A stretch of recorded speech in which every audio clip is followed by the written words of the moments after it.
ഇന്ന് തന്നെ ഡൗൺലോഡ് ചെയ്യൂ. കാണൂ നിങ്ങളുടെ ഫേവറേറ്റ് ഷോസ്. സച്ചേട്ടൻ കുടിക്കുന്നില്ലേ? എനിക്ക് പിന്നെ മതി.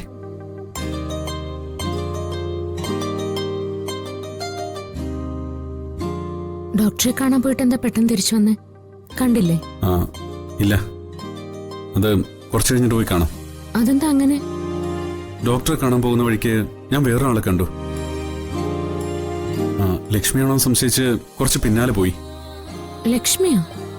അതെ, അവളെ പോലെ തന്നെ തോന്നി. ഞാൻ അവളെ വിളിക്കുകയും ചെയ്തു, പക്ഷേ പെട്ടെന്ന് പിന്നെ കണ്ടില്ല. സച്ചേട്ടന് തോന്നിയതായിരിക്കും. അല്ലെങ്കിലും അന്ന് വളകാപ്പിന് ലക്ഷ്മി വന്നപ്പോഴേ ഞാൻ ശ്രദ്ധിച്ചു. എന്ത്? പഴയ കാമുകിയെ കണ്ടപ്പോ മനസ്സിനൊരു ഇളക്കം തട്ടിയതുപോലെ. ഏയ്, ചുമ്മാ താമന്ന് പോയേ. ചുമ്മാ അനാവശ്യം പറയല്ലേ.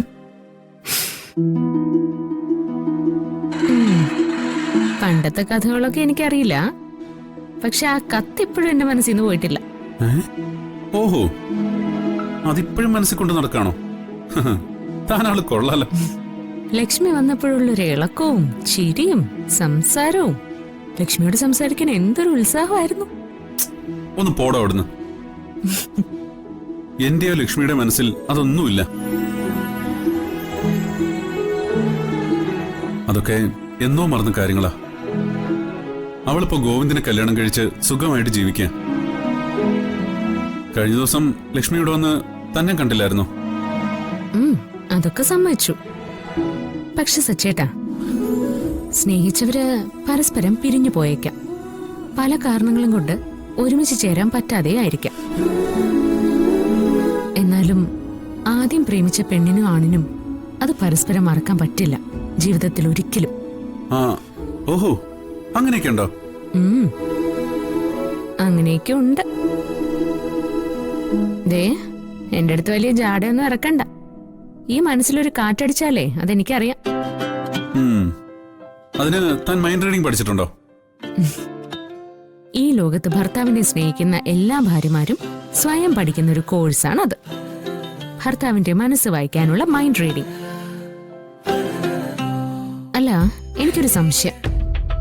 എന്താ? കഴിഞ്ഞ ദിവസം ലക്ഷ്മി ഇവിടെ വെച്ച് കണ്ടു എന്ന് സച്ചേട്ടൻ പറഞ്ഞു. ഇന്നിപ്പോ ഇതാ വീണ്ടും കണ്ടു. കണ്ടത് ലക്ഷ്മി തന്നെയാണെങ്കിൽ ലക്ഷ്മി എന്തിനായിരിക്കും ഈ ഹോസ്പിറ്റലിൽ വന്നത്?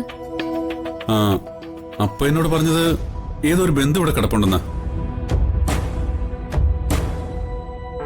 അതെ, സാറിനോട് ഇഷാന ഡോക്ടർ റൂം വരെ ഒന്ന് ചെല്ലാൻ പറഞ്ഞു.